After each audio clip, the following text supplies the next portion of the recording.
Hey everybody, long time no see. We are here with EZAnime. We are going to discuss the thing that was super hot in January, a little less hot late, now. Little late. What is it? It's still February, right? Yeah, we're still in February. Still in February. Technically still in February. Talking about Devilman Crybaby. Well, it might be March by the time this gets edited. We'll have to see. We're good. We're good. Talking about Devilman Crybaby. Just to give you a little bit of context, I have no experience with the Devilman OVA or the manga. The same is true for Mr. Bradley Ellis here, sitting right next to me. The same is true for Mr. Kyle Bossman. So if you were looking for comparisons to the manga or the OVA or the history of Devilman, we just don't have that. We don't have that knowledge or that experience. But we've all seen the Netflix original Devilman Crybaby and have a lot to say about it. Just before we get started on anything, don't give me too much. Give me just a general, very quick, how did you feel about Devilman Crybaby before we set up the rest of the show?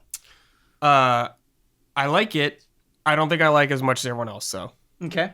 I think there are a lot of people that don't like it. So I'm curious to get that. All right. It's one of my favorite kinds of shows. Yeah. And I didn't see it coming from the beginning, Ben.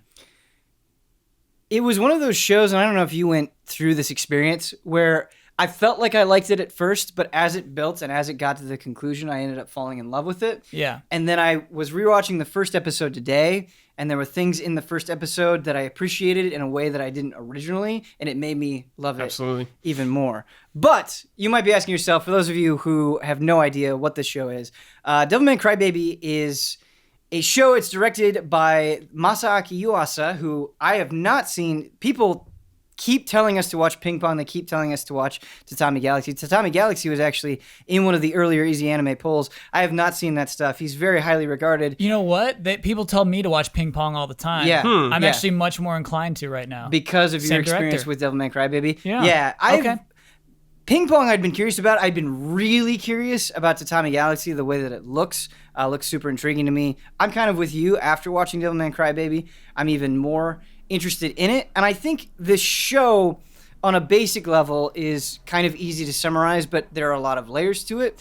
And that summary is devils come, demons come, and they infiltrate the world, and they try to take it over. And there is somebody named Akira who is not a devil, is not a human, is a devil man, is a mix between the two. He's somebody who has the powers of a devil, but is able to retain his human heart, who fights against basically this devil invasion, and is kind of manipulated and betrayed by a good friend of his. And before we get any farther, as soon as I said betrayed, I'm stopping myself.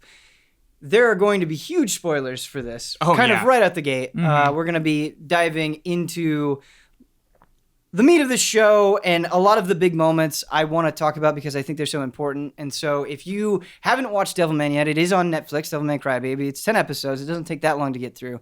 I think it's really cool and it's worth your time. But this is your kind of final warning for a lot of the big moments that we're going to be talking about. Kyle, I want to start with you. I have so much that I want to say, but I want to start with you. Because you said you liked the way that this show presented itself. You said you liked the way that this show unravels. What do you mean by that? All right, so we have our anime boy. He's in a home that isn't his home. So he's got a sister who it's okay to love the sister because it's not really his actual sister. Pretty much so. Yeah, there's a standard anime setup. He's a special boy. Yeah. Only he has this power and he's special and he's got to keep it a secret from everyone at school. Yeah. But he's really cool at school. There's so much in the beginning where it's just oh, yeah, I've seen this 1,000 times. Right. It was hard figuring out where this show was going at first. Because if you look at the last 4 and especially the last 3 episodes and you compare them to the first 3 episodes, the scope and what it was trying to do and the characters it was involving really surprised me. But you talk about it being typical. What I like about it, you talk about this boy and he's such a smiley boy. Is how I describe Akira in the first episode before he gets this Devilman power. He's kind of meek. There's this really kind of brief interaction with this girl that you're talking about, this girl that he's living with, Miki, who he obviously has a crush on, where she's like, hey, you should get a phone so you don't have to watch porn on the living room computer and clear your history. And he's all meek and he's all cowardly. How do you feel about how Akira changes from this kind of typical character that you're describing? How is he in his day-to-day life beyond his supernatural powers once he gets these? That second day where he's at school and like the girls are all swooning, and for some reason he's sitting in like the auditorium just watching some naked woman on the projector, and just like sitting there satisfied with himself. Like, it is funny. It's like comedic. It's just like insane confidence he achieved. It's that element of like he's the coolest kid in school, but it's like, let's make this stupid. Let's take this another stupid step. And it's like, oh, he's that's like funny. Eating a bunch of like food really fast. Yeah, and then everybody loves that he can eat so fast. Like, that's so funny. I love that. Yeah. What I like about it is it feels like there's this layer of honesty with Akira that wasn't there before, where, you know, you have this kid who's kind of embarrassingly clearing his porn history. Now, like, he's there's a close-up of his crotch and he's watching porn and he's fantasizing. Like, do you remember the scene where he wakes up and there's just like that explosion of semen on his ceiling? Yes. These desires, he's no longer hiding, but like wrapping around himself in a way that you're like, oh, you had this in you all along. Now it's just kind of being revealed through your Devilman abilities, which I really like. And I do think it's really cool. This is the one thing that off the top was different before we got super different, is the thing that makes him a special boy. The thing that makes it that he won't become a devil is he's emotional. He's very tied to his human heart, and he's willing to cry. And so our hero, he's a Devilman Crybaby. He's a crybaby. Yeah. He's willing to cry, and that's what makes him special. I think that's pretty cool. Yeah. Well, when you talk about that crying, what the show does so often, like, there's a show that I'm going to be talking about during recommendations, and a lot of anime do this, where when they have to explain something, they just have two characters sitting at a table or driving in a car just talking to each other. And that happens. Like, you have Rio and Akira talking to each other, but a lot of times, like, they don't explain what the crying is all about right away. They show Akira crying again and again, but you don't really get the full context for it until the end. I think especially once you have Miki giving that like impassioned speech over the internet about who Akira is and why he's crying. That's an emotion that gets a lot more meaning over time. And when I really people like are throwing that. stuff at him, right? That's the scene? Yeah. Got it, yeah. Yep, throwing the rocks. And he's just sitting there taking it. You talked a lot about Akira. We've talked kind of a little bit about his transformation, but I think it's also important to talk about Miki. And Brad, I'm going to throw this to you. Sure. Miki is kind of this idealized high school student where she's really pretty and smart. Everyone loves her. Right, kind of this source of envy, obviously the crush of Akira. What do you think Miki's role in the story of Devilman Crybaby is? Miki kind of was like, I feel like Akira's kind of like Sherpa in a sort of sense, kind of guiding him through the adventure, she was like, how do I say this? She was like the influence on him that I would say kept him from going down a completely opposite path with Rio. Like, there were two different sides of a coin. I feel like she was the better side for him to have a normal life, which he kind of wanted to live like that. Yeah. Do you agree? Do you think that Miki was kind of tethering Akira's heart and like bounding him to this normal life and not letting him go too far with this Devilman instinct? Yeah, and I think story-wise, the episode where she's like naked the whole time is actually kind of important. Yeah. Because it's this whole thing where like it sets her up as this one who needs to be protected. Yeah. Right, and it's like it's a reason for Akira to be a good guy. Yeah. And man, I forgot that like it ends with Rio that's like about to shoot her, and it's like, no, don't, and it sets up a lot of things in that scene. Right. And so to just have it ripped away in a moment where you don't expect it is It's set up so well. It's set up so well. That's such an important moment. She's running, and you think she's gonna make it. Yes, I want to circle back around to that. Okay. I do because I think there's so much to unpack. But what I mean to say though is, I think she's there for that reason. For that scene is why she exists in the first place. Yes, but I want to circle back to this theme of honesty as well, because you see a dramatic change in Akira's personality. When he's human from when he's a Devilman. You see that with many other characters as well. The other character named Miko, the other runner, where she too, when she isn't a Devilman, she is kind of reserved, and there's all of these feelings that she's repressing. Anger. And then when she becomes a Devilman, you have this character that's so much brasher, so much more confident, isn't playing second fiddle to anybody the way that she was before, arguably, to Miki. And you have this really beautiful scene where she like confesses her hate, her jealousy of Miki.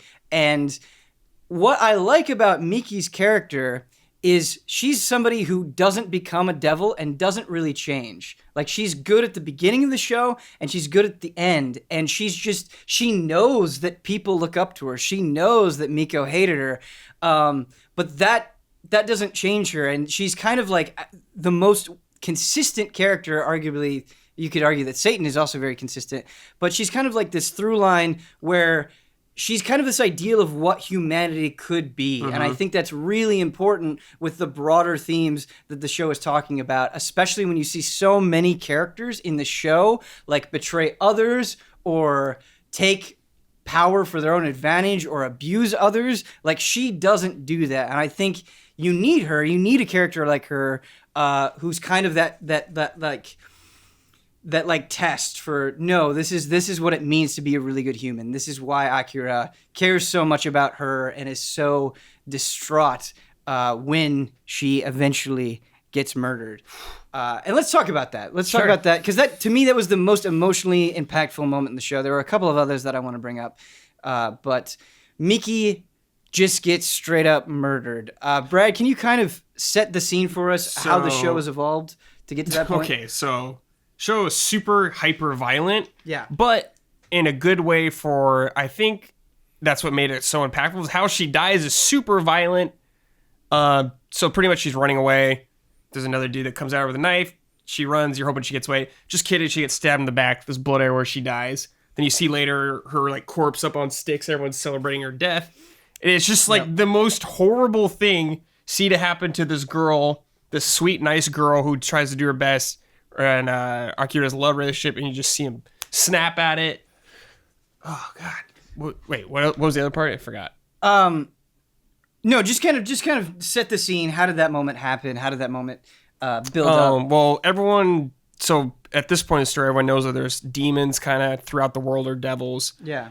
And they know they're hide within humans, so everyone's kind of turning on each other, thinking everyone's human or demons. There's chaos going on in the world, and these people, like this lynch mob, essentially comes to their house to kill them all. And so they're fighting off all the guys that coming in. Everyone, the rap guys, the guys that rap throughout the show, which I really love that they rap throughout the show. It's amazing. Because so those freestyle raps, they were done by actual rappers. Yeah, it was really good. And it just those raps. And you essentially see friend turning on friend in that situation, and people turning on each other, violence. It's insane amount of violence, disturbing violence, I would say, in this show. Yeah. At this point in the story, this is episode 9. Demons have been openly revealed to the public, and they've created a lot of distrust where humans basically think that anybody could be a demon, and they're just shooting people in the streets. There's a lot of hate. There's a lot of violence that has just kind of completely enveloped the world. And Miki has invited these people over to her house, and the members of this group, this rapping group that you're talking about, a couple of members like betray her and bring a mob over to the house so they can kill. So they think they're demons, Miki and Miko, because they're believed to be demons, and that is exactly what's happened. Kyle, you said that Miki's character had been built up for this moment, for this death. What did you mean by that, and how do you think this moment affected the rest of the series? So in most stories, in most any story, she's gonna get saved. Devilman's gonna get there right in time. She's gonna get saved. Everything's good, you know. But I think it's super important that she's just killed by normal humans, normal scared humans. I think the story itself just has very little compassion for human beings. Yeah. The perspective is humans are just bad. Humans are trash through and through. Yeah. There's some with compassion, but they will lose in the end. And so, yeah, you know, it does. The lens is nice. You know what I mean? We're meant to like Miki. We're meant to like Akira because they are good people. But to see them torn down is sort of the point. That they're not victorious in those situations. To see the boy, I forgot about this scene until right before we shot this. Yeah. The little boy. Her brother, Miki's brother. Her boy, it just eats his mom, and he's like crying even though he's a beast. He knows he like, can't help himself, I can't believe that happened in the show. The dad sees it, and he's like thinking about shooting him, and he can't do it. Then he gets shot immediately right after. Right, because like some police officer arrived. That is another moment that I want to kind of discuss and elaborate on, and you guys have already brought it up, but it ties into with this question that I have, where you're talking about how this show is expressing this kind of hatred for humanity, these demons, like this is a character that could have been saved but isn't, and is just brutally murdered in the most horrible way, head on a stick, dancing in front of the flames. Akira comes, he has nothing but tears. Head on sticks with characters that you've seen and liked earlier. Before, yeah, I think that's really important and too. And just being distorted, and you're seeing like just really creepy silhouettes of them. Yeah.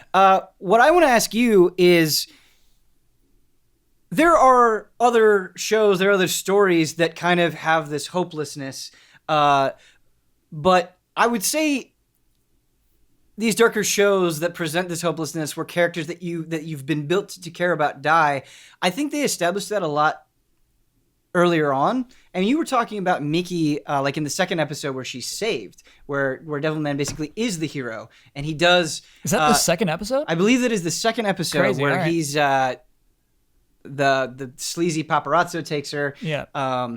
And he comes in and he saves the day, and Rio is like, "Hey, you shouldn't do this. You shouldn't trust any human."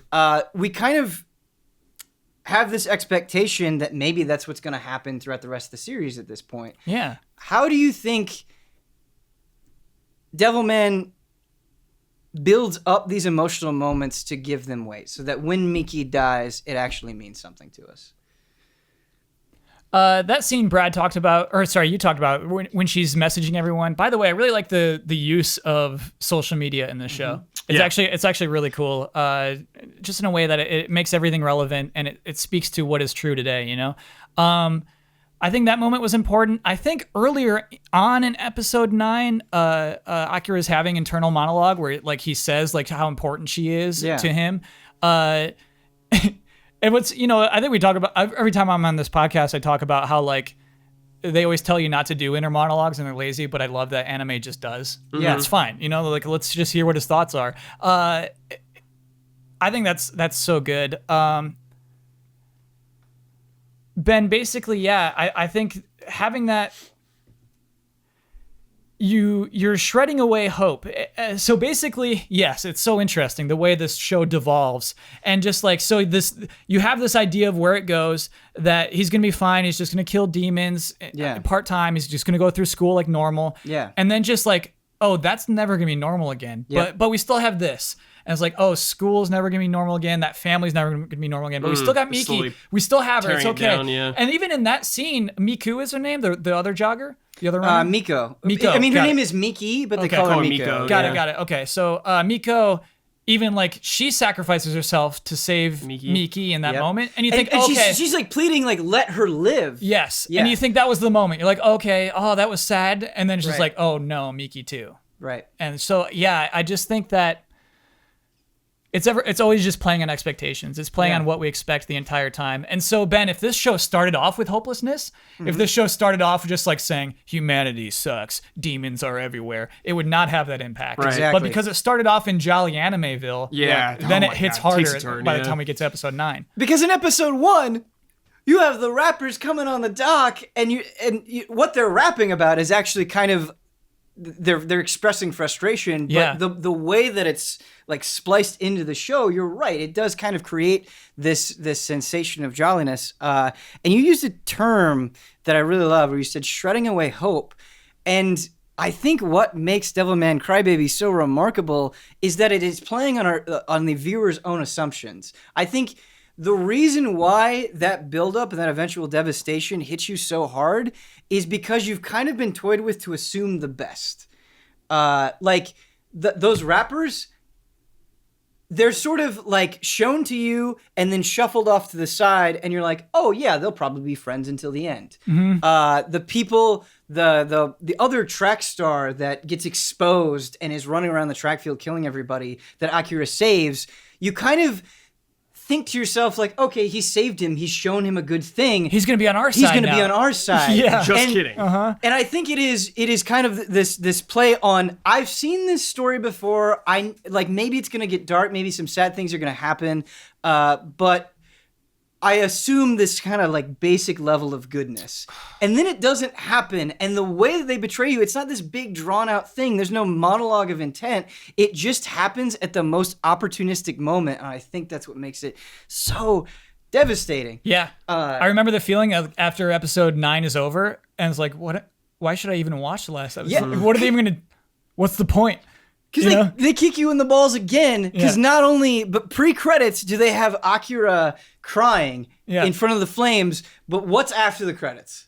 Oh, I usually stop out of the credits. Oh, is he where he puts the head in the grave? I can't remember. No, it's this fantasy of Akira on a motorcycle with Miki like lovingly holding on to him. That is the credits. That's like the entire credit sequence of that episode. Yeah. Yeah. That's sad. Wait. Okay, I said post-credits. Maybe it is during the credits. I think the credits roll over that, yeah. But the point still stands that it is this like 1-2 punch of not only are we going to take this thing away from you, we show you what it could have been in a more normal The show world. is like them elevating Akira to like a state where you want to see him succeed. Yeah. Then they're just beating you down as a viewer the entire time watching all these terrible things happen to him. And you don't want them to happen to him. That's why you felt that moment where Miki died. You're just like, no, I wanted this to happen. I wanted them to be happy. And it is not a happy ending anyway for anybody in this show. Yeah. You brought up the use of social media. Yeah. And you have Miki sending this deeply positive message. But what the show does is it shows you comments of other people and how just shitty they are. Yeah. And I think that is something that Devilman Crybaby taps into that I really love is there's kind of this turn where Ryo is so confident that as soon as the demons get exposed that everybody's just going to turn against each other. It's like there just was a fuse that needed to be lit. Like there was already all of this shittiness there, and this was a catalyst. It wasn't. It was an excuse for bad people to do bad things, and I think because the show plays into it, it's so effective. And why these sudden betrayals work is because Devilman Crybaby has a kind of cynical view, and it lets you know what that cynical view is. And we talked about like there aren't a lot of statements of intent. Like there's no grand like design for a lot of the awfulness that happens. It's just kind of awful on its face. But they do choose to extend certain scenes. And one of those scenes is when the younger brother dies. And that moment, like, hit me like a truck. Yeah. Did it hit both of you like a truck? Yeah, 'Cause I know, Kyle, you love that brought it up. family. Yeah. When the little brother is eating his mom, why did that work for you? What was special about that scene? It's because he had the demon inside him and he couldn't control it, but he was aware of what he's doing. Mm-hmm. You see him like slowly just eating. You see his mom's legs and his mouth just kind of like munching on her, and you see tears running down the face of the demon, who's now the boy. Yeah. And you see the dad, dude. Yeah, and leading up to it, we as the audience see him with mascara on. We know, the little boy's so a devil he's like man. changing slightly. I love yeah, that that's the change, yeah. And it's kind of Recognize. funny, right? It's funny. Like, Yeah. he's a little devil man he's now. gonna be a That's devil cute. man to fight. Yeah. Then he eats a dog. Yep. That's already super sad, and the mom's like, "Oh, we have to go. I'm taking Yeah, you. she We have to leaves go." the family, as yeah. like as a loving mother would, as just like I'm still in love with my boy. I still love my boy. We gotta go. We have to I have to protect him. That's already so sad, and the dad, of course, wants his family together. Oof.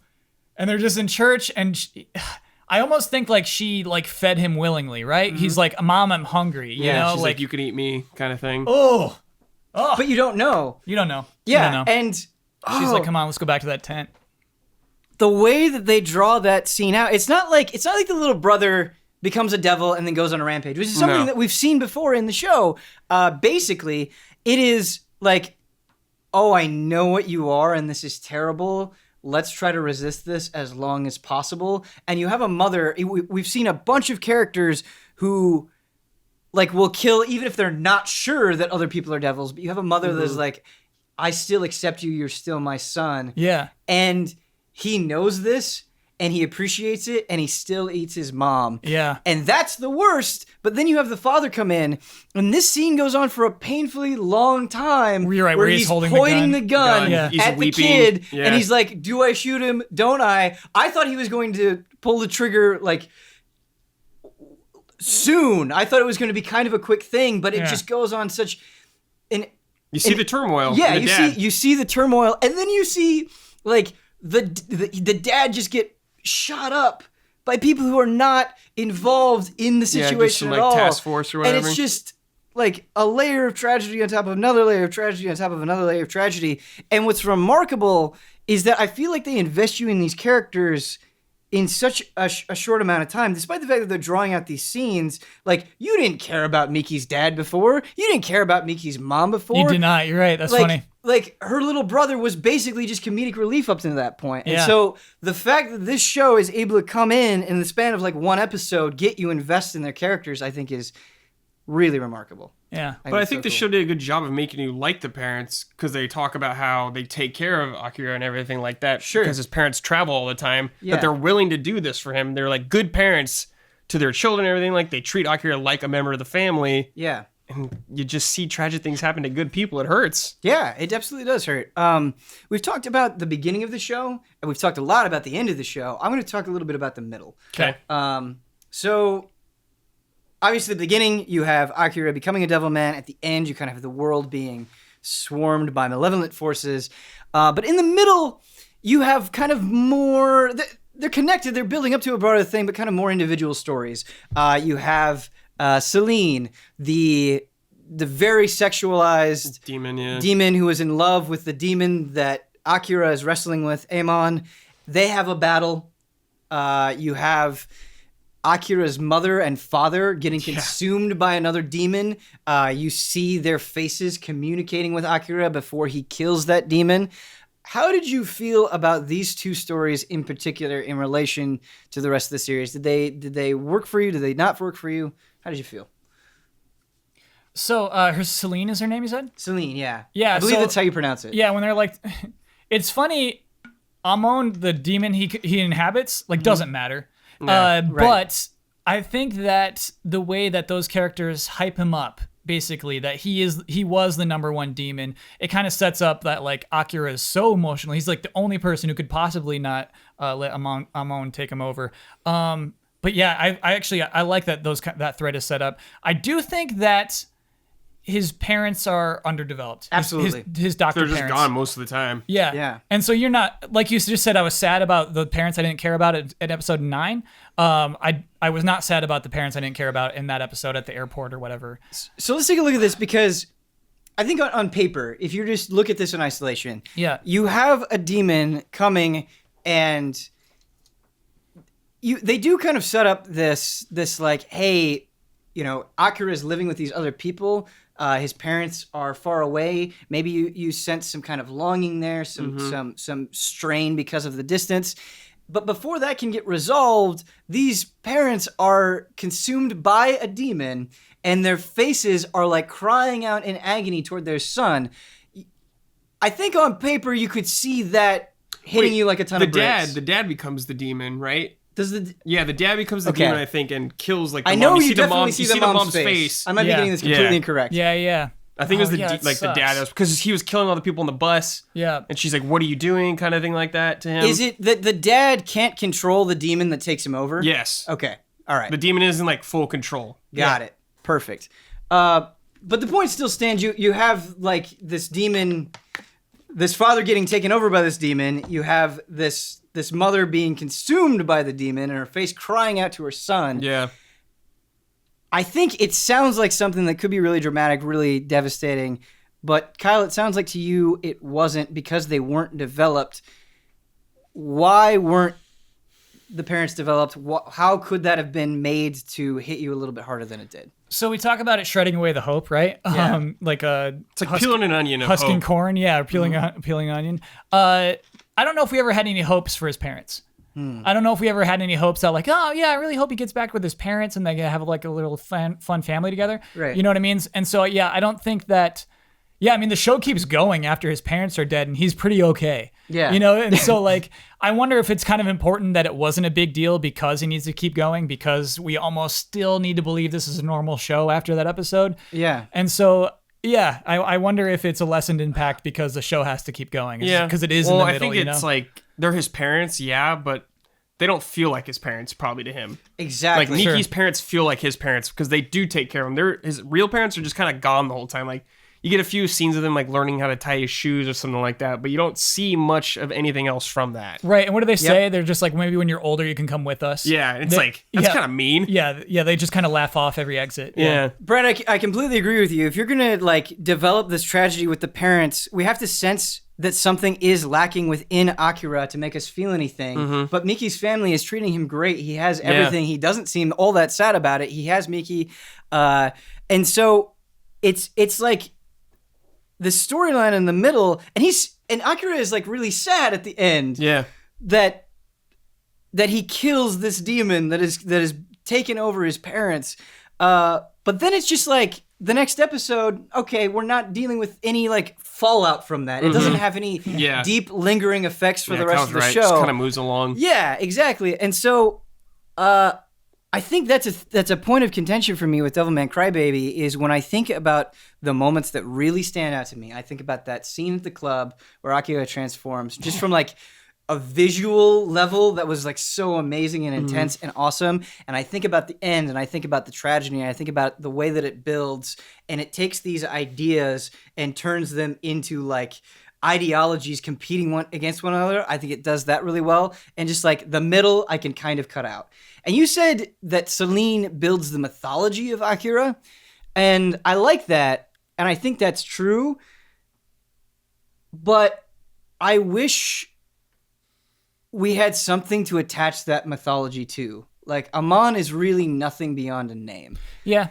And I don't know how you would do that, but like, even the way that they develop Ryo's past, where the researcher like lights himself on fire, that's a pretty amazing moment that kind of hints at us like, hey, there's a lot more going on with this character. I wish there was some sort of physical connection to Amon like that gave us more than just a name and I used to love because they him. kind of just drop it. They do. They just drop it. Yeah, it's just gone. Like, in the final battle, I don't really feel like it has a lot of consequence, and it's not something that Akira is wrestling with. You know, for being this big demon that Celine is lusting after, it's not creating a lot of turmoil within Akira. So I think that, yeah, it's basically there to be like, Amon's the man, and Akira like has the man's body, right?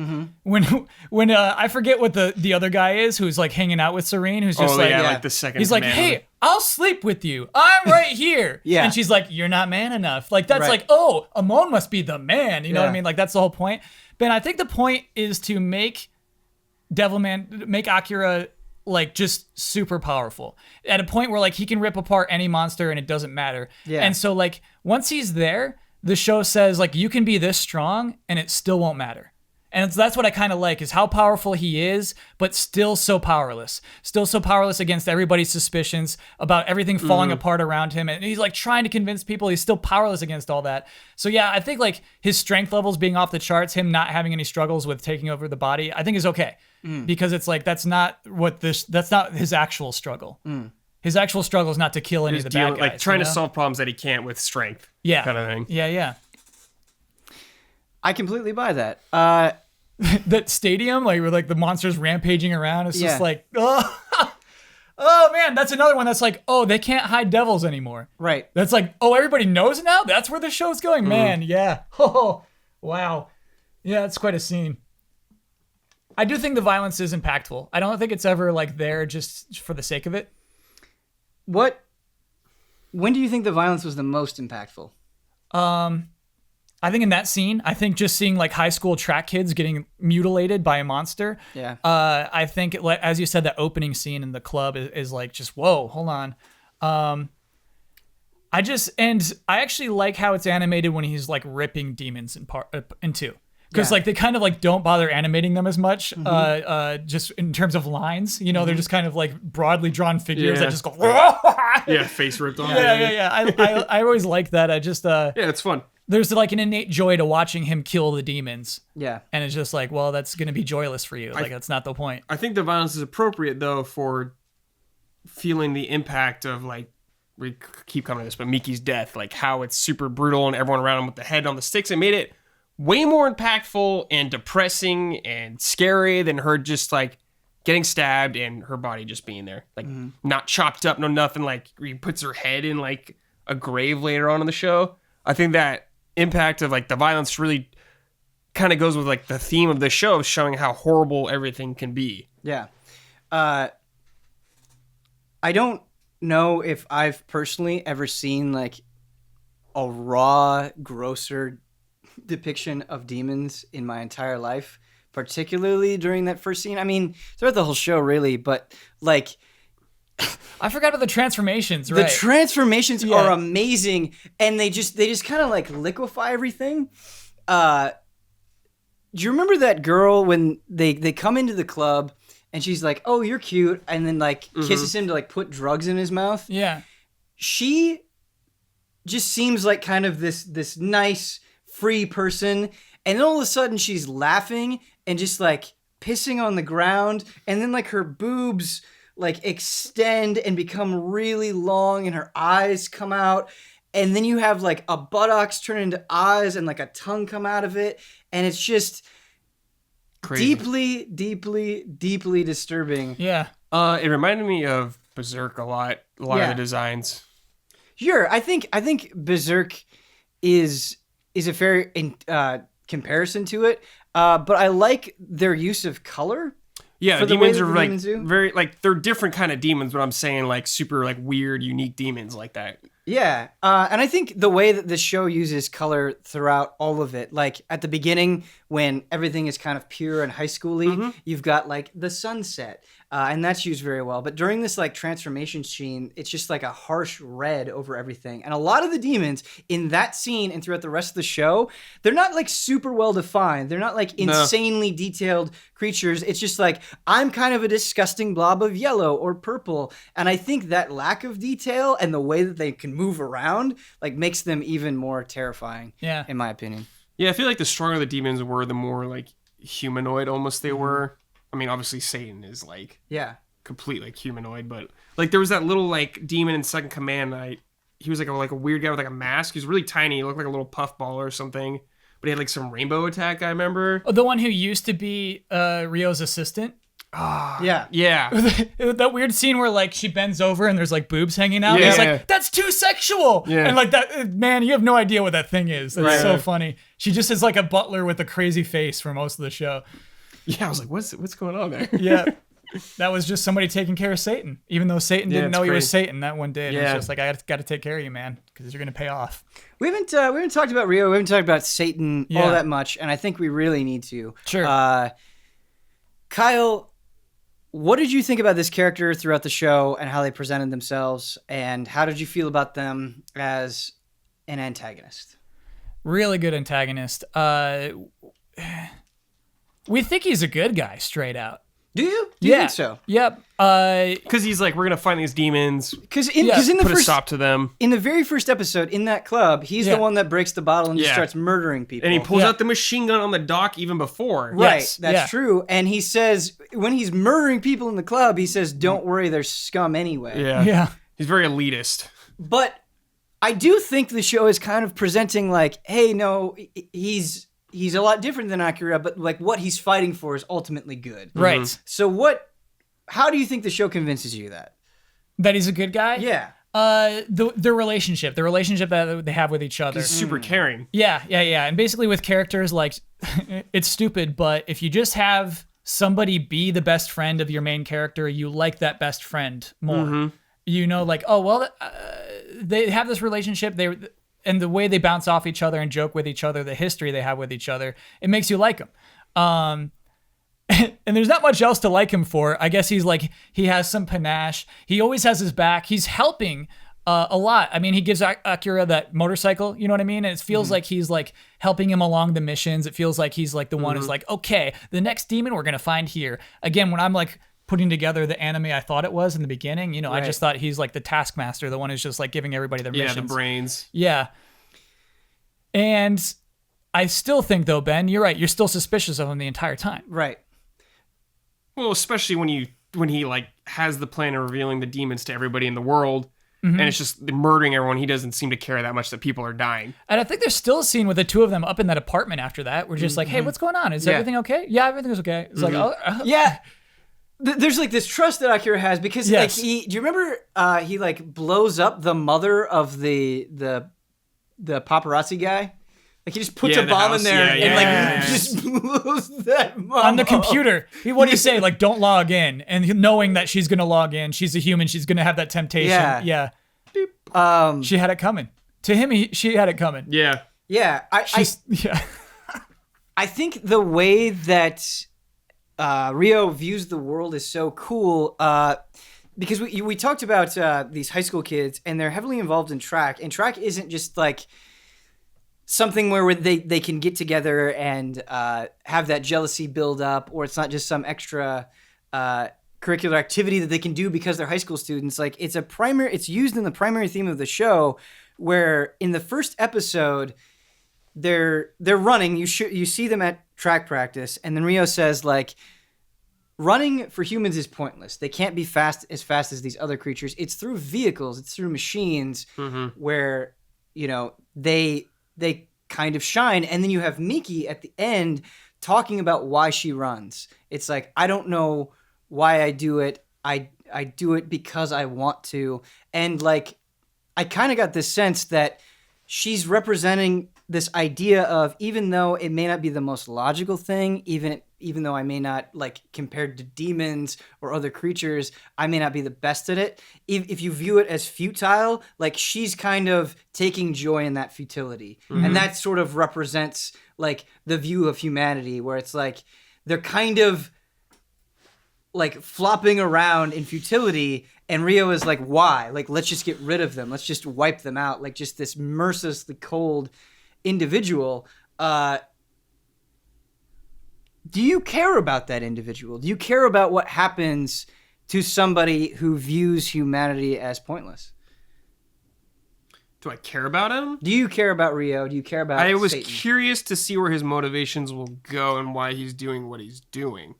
I mean, I don't like him at the end of it. Like in a way I'm supposed to, right? I don't like him because he's a really bad person. He does bad things. But I was interested in his motivations and like his whole kind of backstory of like how he was born in like the Amazon. They found the Amazon. That tribe worshipped him, kind of thing. People tried to kill him. Yeah. Like, yeah, I was into that. But I mean, I liked him for the reason I was supposed to, I guess. Do you buy, Kyle, that his ultimate motivation was kind of to create this better world? That do you buy that really at the heart of his character, that's who he was? So that's what's kind of cool is that in the beginning he doesn't know he's Satan. Yeah, right. And so I do think that guy at the beginning is like, he's got those inclinations, but like he also like is. I don't think his mission changes, but his how much he believes in himself does when he's like, oh, I'm Satan. Oh, okay, then let's just destroy the earth. You know what I mean? Like, I do think that his motivation increases, I guess. But yeah, I do care to see it through. We should talk about the very ending. Yes. Yes. Because we were talking about this. We were talking about the ending ahead of time. I'd feel bad, but explaining that, we have a disagreement. I think the ending that Satan cries is the whole point of this. Yes, it is. Yeah, I agree with that. So like making Satan cry was the thing that didn't happen the first time God destroyed the earth. And so Satan cries, God destroys the earth. Satan will be reincarnated, presumably. I think it's going to be good next time around. You think it's going to be you presume based on everything that happened that this reformation of the Earth which they explicitly show with 2 moons at the very end that it's going to be good. Yes. Cool. I think he would be a better person earlier on, but then he would eventually find out what happened to him before, and he'll just be angry. Nah. He'll be angry at God for putting him in this situation he feels like. He's going to remember Akira. He'll remember Akira, but he'll be sad because he's dead. He'll be even more upset. Yeah. There's something that I want to say about Satan, and I talked about honesty at the beginning of this episode. And if you think about Satan, right, he was cast out from heaven. He was rejected by God. And I think all that Satan really wants in Devilman Crybaby is to be accepted, is to love. But because of his position, I don't think he can like mentally align himself with believing that he could get that from humans, that he needs to create a more perfect world that in order to feel that acceptance that he's suppressing so deep within himself. And I don't think he's like willing to emotionally admit that he craves acceptance from Akira, that he wants to protect Akira, that he wants to make Akira a devil man so he's strong enough to survive. Like I think he's doing all of these things without admitting to himself that he just loves Akira. Yeah. That's why I don't think he scene cares is so about painful. anyone else.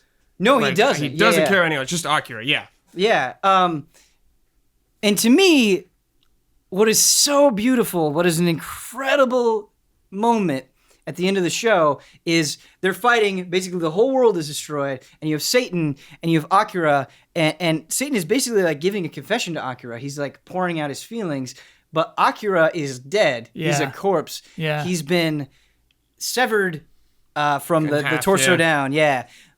Why do you think the show chose to present that confession when Akira is a corpse? Why didn't that come sooner? Do you think that has any meaning at all?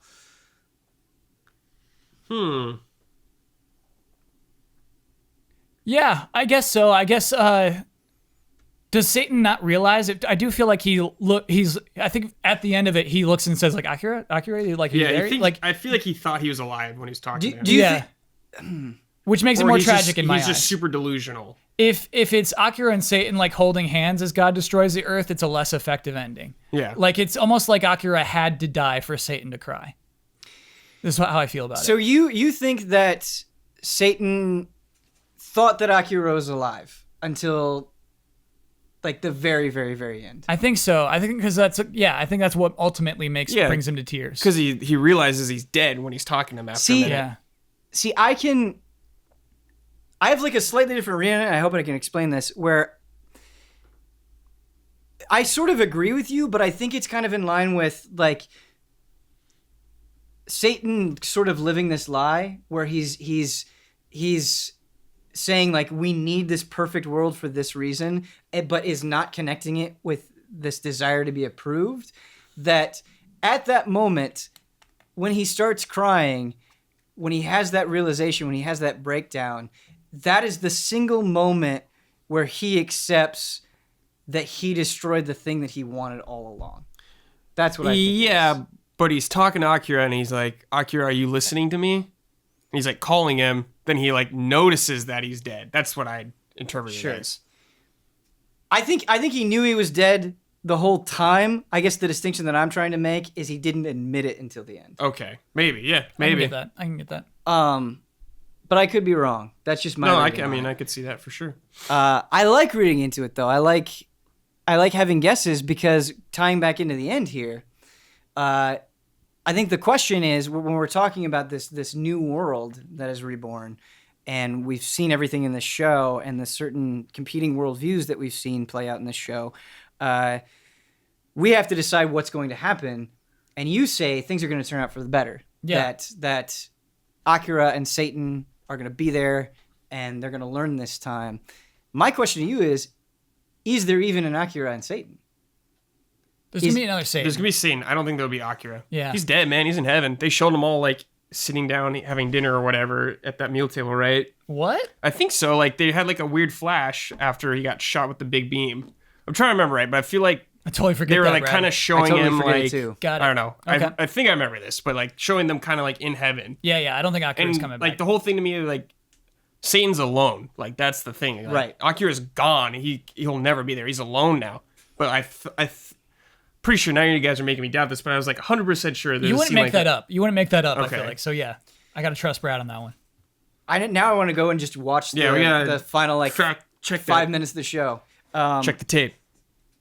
But going on with this discussion of the ending, Brad, Kyle's expressing this like sentiment of hope that it can turn out for the best. Do you think that is what Devilman Crybaby is saying? Do you sort of agree with that line of hope, or do you take a more cynical view? I definitely take a more cynical route with this one. I definitely think it's gonna repeat again. Life, Satan on the world. It's gonna end again because like this it kind of showed me. I feel like it was like a theme like that. They showed they were there on the planet with the time of the dinosaurs.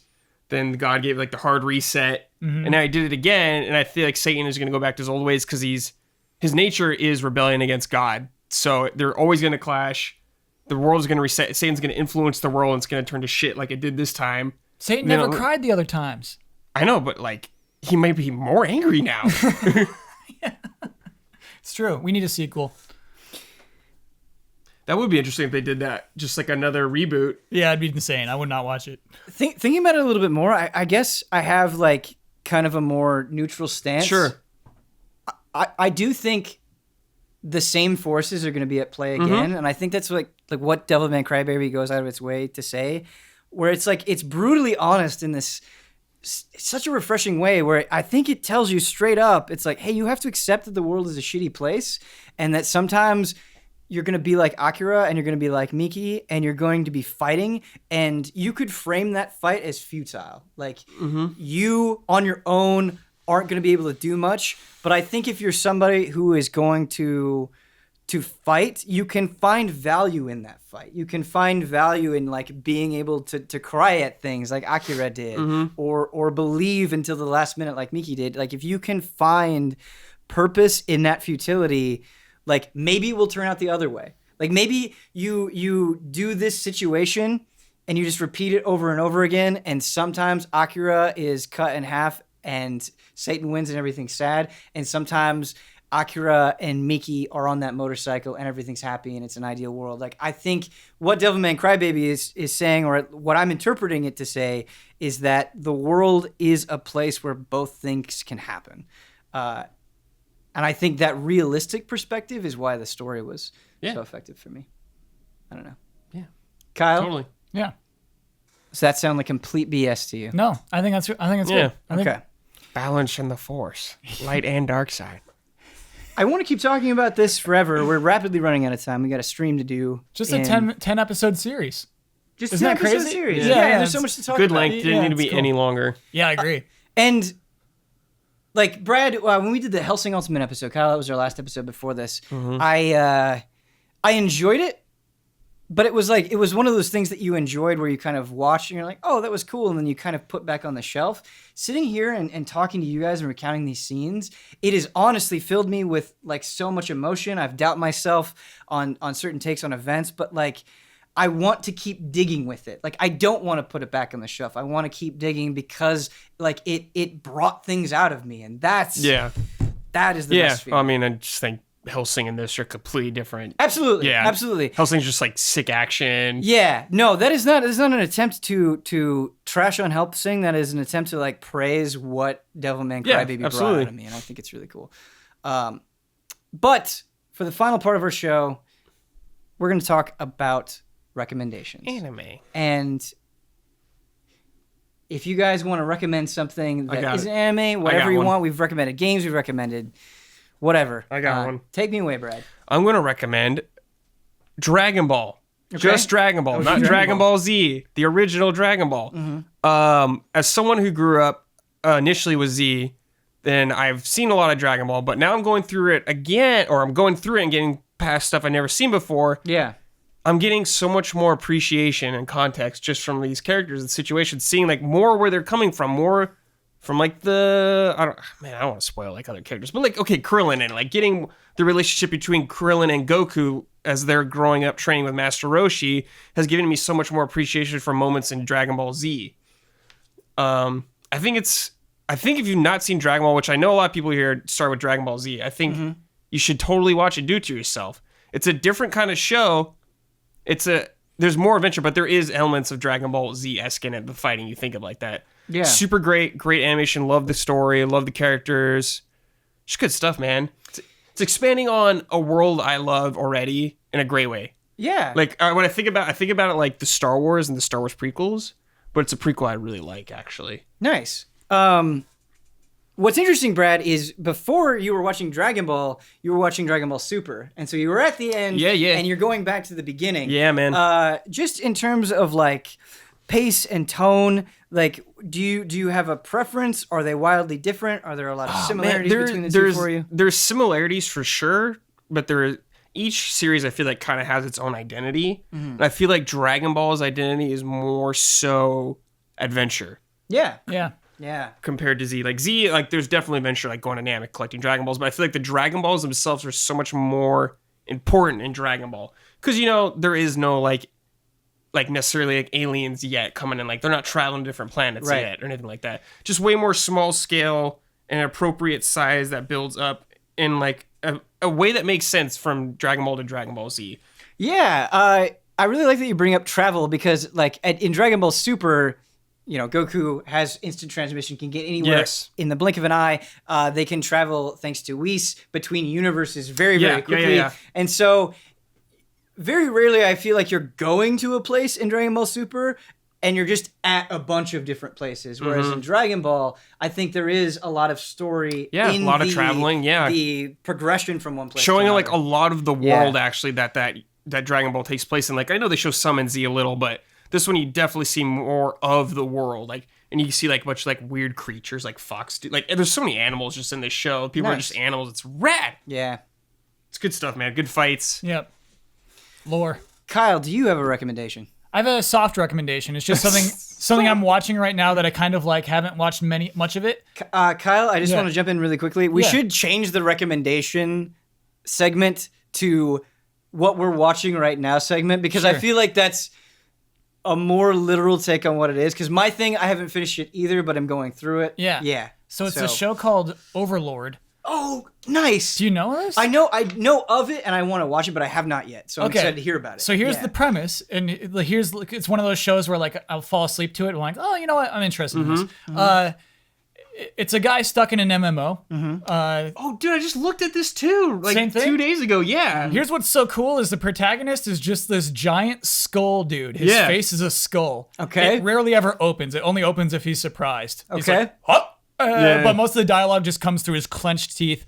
What is cool about it is that kind of like what we were just talking about with Devilman Crybaby, the struggle is not this guy's strength. He's an over-leveled character in an MMO, and so he just handles everything easily. Okay. The struggle is just like, what's going on and why am I stuck in this MMO? How do I navigate this situation without telling all these NPCs I'm a human? Yeah, he's the only human in there, right? So far, yeah. Yeah. Okay. Yeah. With that sort of situation where he's trying to not be uncovered and he's so powerful, is it humorous or are they playing it pretty straight? It is very humorous. Okay. Not in that I'm laughing the whole time, but humorous in tone. Okay. When I say that. With any, hey, I'm in a video game or I'm in an MMO right now, which is a very popular It's a genre. thing that has been happening a lot. I think it is easy, I guess, to say it really quickly to go for like super basic stuff, like basic video game jokes or things that you would expect. Are you encountering a lot of that, or this humor that you're talking about, this story, does it feel pretty fresh? Yeah, the jokes are not about the games at all. It's actually kind of like the fun context of us like, oh, I have this item and it has these specific rules. Oh, because an MMO would have rules like that. Gotcha. I have spells with cooldowns. And it's not like, isn't this funny, us gamers? It's like, that's just the rules of this world. Mm-hmm. Nice. Okay. Yeah, because I think what I was trying to say is sometimes it feels like these shows, like they have this premise, but there's nothing beyond that. It just is the premise. It is person in MMO and there's nothing else to describe beyond it. This sounds like a frame for a story, basically. Like there's something beyond what its synopsis is. And I think I'm only 5 episodes in, so we'll see. Okay. He could still fall in love and make an angel baby. Okay. You know? But right now you would recommend it. Yeah. Okay, cool. Fairy baby. They had a fairy baby in Sword Art Online. What? Yeah, they have a little fairy Wait, baby. did you watch Sword Art Online? Yes. Okay, Kyle. Because it starts off really cool. Sword Art Online starts off like that. Starts really like I love the scenario. Yeah, Again, yeah. stuck in an MMO. Right. Life or death scenario. If you die in this MMO, you die. That's Right. cool. But then it just gets real bad. So that's what I've heard. I have not seen a single episode of Sword Art Online, but I've seen a lot of people just completely dump on it in really amusing ways, and they're dumping on it so much. We're like, I'm kind of curious. I want to see the train wreck. Yeah. But you were saying that Overlord does not fall into that. You know what? trap. They adopt the fairy baby, just to be fair. But then it's like, Mama, Papa. Oh. Yeah, it's real bad. It's real gross. Yikes. Yeah. Save me some time. Yep. Save some time. The show that I want to talk about, I've watched 10 episodes of it. I've wanted to watch this show for a long time. Like, since EZAnime started, I've wanted to watch this show. And I'm finally starting to watch it. The Melancholy of Haruhi Suzumiya. And like we were talking about, do you remember when you said that Devilman Crybaby starts off with these kind of jolly high school vibes? Mm-hmm. Absolutely, that is the case here, where you have kind of this loud, easily bored high school girl, Haruhi, and you have this slacker, typical protagonist in any anime character who like finds her attractive and talks about her being attractive, and you think it's going to be kind of this slice of life thing. And I don't want to ruin it, but it is a really fun time, and I think the reason why it's so fun is it kind of takes the innateness of the fun high school setting, like what's innately fun about watching anime characters bounce around in high school. It has that stuff, but there's also aliens. There's also espers. There's also time travelers. Nice. And so you'll have all of that stuff going on, and you'll have kind of these crazy occult things thrown in. And I haven't been completely blown away with it. I'm not like absolutely in love with it, but it's filling a very good point for me right now in my viewing schedule where like I'm slowly working through Dragon Ball Super, which I'm enjoying for a lot of reasons, but I'm also getting frustrated with a lot of reasons because there are just times where I'm like, Dragon Ball Super, I'm like 83 episodes into you and I like you, but sometimes you just take too long to do something. Sure. And so it's nice having something a little lighter, a little...